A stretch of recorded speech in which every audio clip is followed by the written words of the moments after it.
Hello guys, welcome back to my channel. வீடியோக்குள்ளே போகிறதுக்கு முன்னாடி மறக்காம அந்த வீடியோக்கு ஒரு லைக்கை போட்டுருங்க.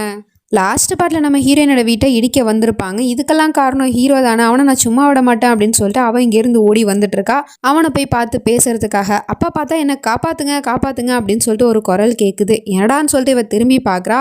மேலே ஒரு பையன் மரத்து மேலே உட்காந்துருக்கான். எப்படி அது மேலே போனான்னு தெரில, கீழே எப்படி இறங்கி வருதுன்னு தெரியாமல் கத்திக்கிட்டு இருக்கான். உடனே இவ அதை பார்த்துட்டு அங்கேயே இருப்பா, இதோ வந்துடுறேன் அப்படிங்கிற மாதிரி சொல்லிட்டு அவள் ஒரு தள்ளு வண்டியை போட்டு அந்த பையனை போயிட்டு எப்படியாவது காப்பாற்றலாம் அப்படின்னு சொல்லிட்டு அது மேலே ஏறி காப்பாற்ற போகிறான். ஆனால் அதுக்குள்ளே அந்த பையன் பிடிச்சிருந்த மர பீஸ் பிச்சுக்கிச்சு. அதில் அவன் தவறி அப்படியே கீழே விழுந்துட்டான், ஸ்லிப் ஆகி. அப்போ பார்த்தா ஒரு பையன் ஹீரோ மாதிரி காப்பாற்றிடுறான். அந்த பயலுக்கு எதுவும் ஆகலை அப்படின்னு தெரிஞ்சதுக்கப்புறமா தான் நம்ம ஹீரோயினுக்கு நிம்மதியாக இருக்குது. அதுக்கப்புறமா அந்த பயலும் தேங்க்ஸ் அண்ணா அப்படின்னு சொல்லிட்டு அவன் இங்கேருந்து போயிடுறான். அப்புறம் நம்ம ஹீரோயினி ஒரு வண்டி மேலே தான் நின்றுட்டு இருந்தா. அந்த வண்டிக்கா அவளுமே கீழே விழ போகிறா. அவளையுமே அவன் கரெக்டாக தாங்கி பிடிச்சிடுறான். அதுக்கப்புறம் அவளை பார்த்துட்டு நீங்கள் ரொம்ப அழகாக இருக்கீங்க அப்படின்னு சொல்லிட்டு இருக்கான். எப்போதுமே இந்த வார்த்தையை இவ கேட்குறது தானே, அதனால் கடுப்பாயி உங்களுக்குலாம் வேறு வேலையே இல்லையா, எந்த பொண்ணை பார்த்தாலும் டக்குன்னு அழகாக இருக்குன்னு சொல்லிடுவீங்களா அப்படிங்கிற மாதிரி சொல்லிட்டு கேட்டா, ஐயோ நீங்கள் தப்பாக புரிஞ்சுக்காதீங்க, நான் உங்களோட முகத்தை பார்த்து அழகாக இருக்கீங்கன்னு நான் சொல்லலை, அடுத்தவங்களுக்கு உதவி செய்யணும்னு நினைக்கிறீங்கல்ல, அந்த மனசை தான் நான் அழகாக இருக்குன்னு சொன்னேன் அப்படிங்கிற மாதிரி சொன்னதும் அவளை அப்படியே கிளம்பி போயிடுறா. அப்போ ஒரு கண்ணாடியில் முகத்தை பார்க்கும்போது அவளோட முகம் ஃபுல்லாக அழுக்காக இருக்குது. அப்படி இருக்கும்போது என்ன பார்த்து அவன் எப்படி அழகாக இருக்குன்னு சொல்லியிருப்பான் அப்படின்னா, கண்டிப்பாக அவன் உண்மையை தான் சொல்லியிருக்கான் போல, என் மனசை தான் அழகா இருக்குன்னு சொல்லியிருப்பான் போல அப்படிங்கிற மாதிரி சொல்லிட்டு யோசிச்சுட்டு அவன் இருந்து கிளம்பி நேராக ஹீரோவை பார்க்கறதுக்காக தான் போயிட்டு இருக்கான். ஆனால் அந்த பையன் வேற யாரும் இல்லை, நம்ம ஹீரோவோட தம்பி தான் போல. அவன் வெளிநாட்டுல இருந்து படிச்சுட்டு இப்போதான் ஊருக்கு வந்திருக்கான். அதுவும் அண்ணனை பார்த்துட்டு ரொம்ப பாசமலையா பொழிஞ்சிக்கிட்டு இருக்கான். அதுவும் இவனுக்கு ஏற்கனவே தகவல்லாம் வந்திருக்கும் போல, ஒரு பொண்ணை பிடிச்சி போயிடுச்சு அண்ணனுக்கு அப்படின்னு சொல்லிட்டு. யார் நான் அந்த பொண்ணு அப்படின்னு சொல்லிட்டு விசாரிச்சுட்டு இருக்கும் போது, அதெல்லாம் நான் அவன்கிட்ட அப்புறமா சொல்றேன்டா, நீ கொஞ்சம் அங்கே வெயிட் பண்ணு அப்படிங்கிற மாதிரி சொல்லிட்டு இருக்கான். அப்பதான் நம்ம ஹீரோயினி அங்கே அவனை பயங்கர கோவத்தோட பார்த்துட்டு இருக்கா.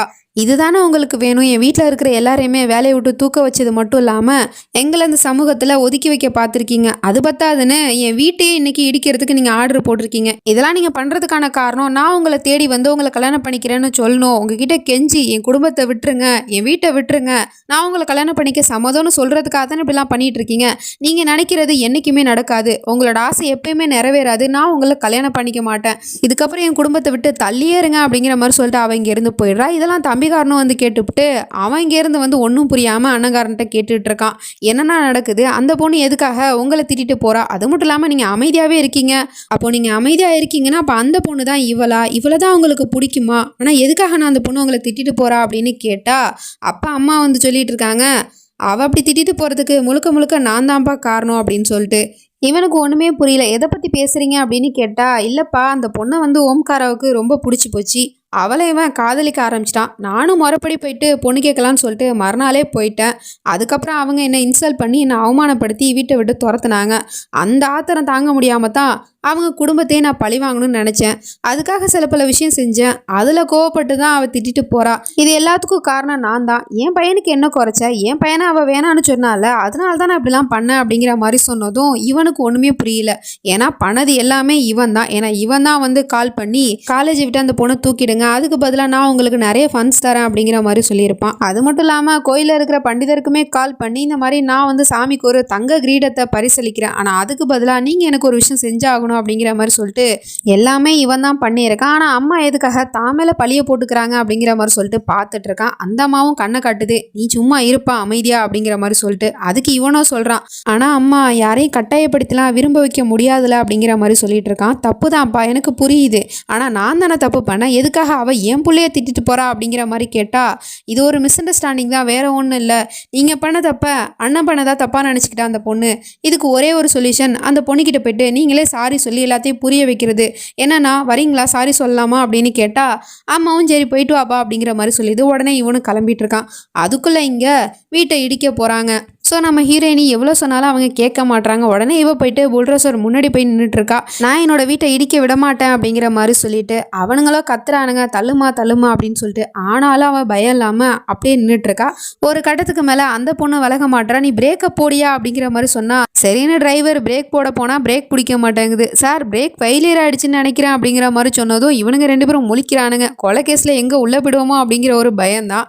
அதுக்கப்புறம் சரி இன்ஜினியாவது ஆஃப் பண்ணியா அப்படிங்கிற மாதிரி சொன்னா அவனும் இன்ஜின் ஆஃப் பண்ணுறதுக்கு சாவியை பிடுங்குறான். சாவியும் ஸ்டக் ஆயிடுச்சு அப்படிங்கிற மாதிரி சொல்லிட்டு இருக்கான். உடனே இவனுங்க 2 பேரும் பயந்து போயிட்டு ஐயோ கொலை கேஸில் உள்ளே போயிடுவோம் யா குதியா அப்படிங்கிற மாதிரி சொன்னதும் 2 பேரும் குதிச்சு எஸ்கேப் ஆயிடுறானுங்க. ஆனால் நம்ம ஹீரோயினி தான் மாட்டிக்கிட்டா. ஏன்னா அந்த புல்டோசர் நேராக அவளை நோக்கி தான் வந்திருக்கு. இதை பார்த்துட்டு அவளே ஒரு செகண்ட் பயந்து போயிட்டு தடுமாறி கீழே விழுந்துடுறா. அப்படி விழுந்தவளால் எந்திரிக்க முடியாமல் அப்படியே கீழே படுத்திருக்கா. அந்த வண்டி வேற முன்னாடி வந்துகிட்டு இருக்கு. என்ன ஆக போதோ எதாக போதோ அப்படின்னு சொல்லிட்டு மொத்த குடும்பமும் பதறாங்க. அப்போ பார்த்தா திடீர்னு அந்த வண்டி ஸ்டக் ஆகி நிற்கிது. என்னடான்னு பார்த்தா நம்ம ஹீரோ தான் சரியான நேரத்துக்கு வந்து அந்த ஜேசிபியை ஒரு பெரிய ராடால வச்சு ஸ்டாப் பண்ணி வச்சுட்டு இருக்கான். தான் ஒருத்தனா நின்றுக்கிட்டு ஜேசிபியை ஸ்டாப் பண்ணுறான். ஸோ இதையும் நம்ம பார்த்துட்டு நம்ம தான் செய்யணும் போல. அதுக்கப்புறம் மயூரா இங்கிருந்து போ அப்படிங்கிற மாதிரி சொன்னதும் அவளை இங்கிருந்து போயிடுறா. அதுக்கப்புறம் இவனும் அந்த ராடை விட்டுறான். ஒரு வழியாக நம்ம ஹீரோயினியை காப்பாற்றியாச்சு. அதுக்கப்புறமும் எல்லாரும் ஷாக் ஆகுறாங்க. என்னடான்னு பார்த்தா அந்த வண்டி நம்ம ஹீரோயினி மேலே மோத வந்தது தான் இவன் தடுத்தான். ஆனால் இப்போ அந்த வண்டி வீட்டை நோக்கி போயிட்டு இருக்கு, வீட்டை இடிக்கிறதுக்காக. ஸோ இதை பார்த்துட்டு எல்லாரும் தலையில கையை வச்சுட்டாங்க. ஐயோ போச்சே அப்படிங்கிற மாதிரி சொல்லிவிட்டு அந்த வண்டியும் நேராக வீட்டை இடிக்கிறதுக்காக போயிட்டு இருக்கு. அப்போ ஜஸ்ட் மிஸ்ல தம்பிக்கார அங்கேருந்து வேற வண்டியிலேருந்து செயினை கனெக்ட் பண்ணிட்டு வந்து அதை இந்த வண்டியில் போட்டு ஒரு வழியாக வண்டியை மோத விடாமல் ஸ்டாப் பண்ணிடுறான். வீட்டையுமே காப்பாற்றியாச்சு. ஸோ அதனால் இப்போ தான் எல்லாருக்கும் நிம்மதியாக இருக்குது. அதுக்கப்புறம் நம்ம ஹீரோவோ அவகிட்ட ஐ எம் ஸோ சாரி அப்படின்னு சொல்லிட்டு மன்னிப்பு கேட்குறான். அதுக்கு அவ முறைச்சி பார்த்துட்டு இருக்கா. அப்புறம் இவன் அங்கே இருக்கிற எல்லாருக்கிட்டையுமே மன்னிப்பு கேட்குறான். கையெடுத்து கும்பிட்டு நடந்த எல்லாத்துக்கும் எங்களை மன்னிச்சிருங்க அப்படிங்கிற மாதிரி சொல்லிட்டு ஒன்றும் தேவையில்லை என்ன சீன் கிரியேட் பண்ணுறீங்களா அப்படின்னு இவ கேட்டுட்டு இருக்கா. அவனும் முழிச்சிட்டு இருக்கான். என்ன நினச்சிட்டு இருக்கீங்க நீங்களே எல்லா பிரச்சனையும் உருவாக்கிட்டு அதுக்கப்புறமா என்னை வந்து இப்படி ஹீரோ மாதிரி காப்பாத்தினா நான் அதில் இம்ப்ரெஸ் ஆகிட்டு உங்களை கல்யாணம் பண்ணிப்பேன்னு நினச்சிங்களா? நீங்கள் நினைக்கிறது என்றைக்குமே நடக்காது. நான் உங்களை கல்யாணம் பண்ணிக்க மாட்டேன். அது மட்டும் இல்லாமல் நீங்கள் என் குடும்பத்துக்கு ரொம்ப பெரிய கெடுதல் பண்ணியிருக்கீங்க. அது எல்லாத்தையும் மறந்துட்டு நீங்கள் இப்போ வந்து மன்னிப்பு கேட்டால் நான் மன்னிச்சிடணுமா? நான் உங்களை மன்னிக்க மாட்டேன். இங்கேருந்து கிளம்புங்க அப்படிங்கிற மாதிரி சொல்லிட்டு கோமா கத்திடுறா. உடனே அவனை இங்கேருந்து போயிடுறான். அதுக்கப்புறம் தம்பிக்காரன் இங்கே பாருங்கள் நீங்கள் ஏதோ தப்பாக புரிஞ்சுட்டு இருக்கீங்க. அண்ணன் மேலே எந்த ஒரு தப்பும் இல்லை அப்படின்னு சொன்னால் ஓ நீங்கள் தான் அவரோட தம்பியா? இங்கே பாருங்கள் உங்களோட அண்ணனுக்கு வக்காலத்து வாங்கிட்டு பேசுகிற வேலை வச்சுக்காதீங்க. நீங்களும் இங்கேருந்து கிளம்புங்க அப்படிங்கிற மாதிரி சொல்லிட்டு கோவப்பட்டுட்டு என்னங்க நீங்க உண்மையை சொல்ல வந்தா சொல்ல விட மாட்டேங்கிறீங்க.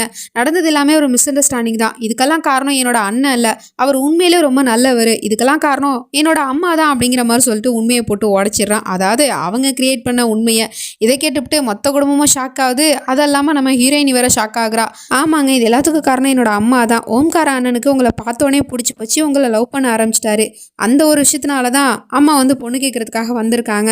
அதுக்கு நீங்க வேணான்னு சொல்லி அசிங்கப்படுத்தினதுனால அம்மா தான் அந்த அவமானத்தை தாங்கிக்க முடியாம அவங்கள பழி வாங்கணுங்கிறதுக்காக இப்படிலாம் பண்ணிட்டாங்க. மற்றபடி அண்ணனுக்கு இதுக்கு எந்த ஒரு சம்மந்தம் இல்லை. அவர் ரொம்ப நல்லவர். ஏன் அண்ணன்னு சொல்லலை. அவர் வந்து மற்ற பசங்க மாதிரி இந்த டேட்டிங்கு ப்ரப்போஸ் பண்ணுறது இதெல்லாம் அவருக்கு நம்பிக்கை கிடையாது. அவருக்கு உங்களை பிடிச்சி போச்சு. அதனால தான் முறையாக வந்து பெண் கேட்கறதுக்காக உங்கள் வீட்டுக்கு வந்தார். அதுதான் அவர் பண்ண ஒரே ஒரு தப்பு. மற்றபடி பின்னாடி நடந்த எல்லாத்துக்குமே என்னோட அம்மா தான் காரணம். தயவுசெய்து என்னோட அண்ணனை தப்பாக நினைக்காதீங்க அப்படிங்கிற மாதிரி சொல்லிட்டு அவன் இங்கேருந்து போயிடுறான். அதுக்கப்புறமா தான் நம்ம ஹீரோயினிக்கு புரியுது அப்படின்னா இது எல்லாத்துக்கும் காரணம் ஓம்காரா இல்லையா அப்படிங்கிற மாதிரி சொல்லிட்டு முழிச்சிட்டு இருக்கா. அதுக்கப்புறம் 2 பேரும் கார் எடுத்துட்டு அங்கிருந்து கிளம்பி போகும்போது அப்போ பார்த்தா திடீர்னு யாரோ கார் டோரை வந்து தட்டுற மாதிரி இருக்கு. அது வேற யாரும் இல்லை, நம்ம ஹீரோயினி தான். அவள் அப்படியே சிரிச்ச முகத்தோட வந்து இவனை பார்த்துட்டு இருக்கா. இவனுக்கு ரொம்ப சந்தோஷமா இருக்கு. அப்போ அவ அங்கே இருக்கிற காரு கண்ணாடியில் சாரி அப்படிங்கிற மாதிரி சொல்லிட்டு அவள் கைப்பட எழுதிக்கிட்டு இருக்கா. அவள் பண்ணதுக்கு மன்னிப்பு கேட்டுட்டு இருக்கா. இதை பார்த்துட்டு அவனுக்கு ரொம்ப சந்தோஷமா இருக்கு. சிரிச்சுக்கிட்டே அவகிட்ட பேசலான்னு வரும்போது இங்கே டிராஃபிக் ஜாமாக இருக்குது, நீங்கள் இறங்காதீங்க நான் போகிறேன் அப்படிங்கிற மாதிரி சொல்லிட்டு அவள் இங்கேருந்து போயிடுறா. ஸோ இவள் பண்ணுறதெல்லாம் பார்க்கும்போது நம்ம ஹீரோவை மன்னிச்சிட்டா. பட் காதல் வந்துருச்சா என்னங்கிறது தெரியல. வெயிட் பண்ணி தான் பார்க்கணும். நெக்ஸ்ட் நினச்சி நம்ம அடுத்த பாட்டில் பார்த்து தெரிஞ்சுப்போம். அது வரைக்கும் பை ஃப்ரெண்ட்ஸ்.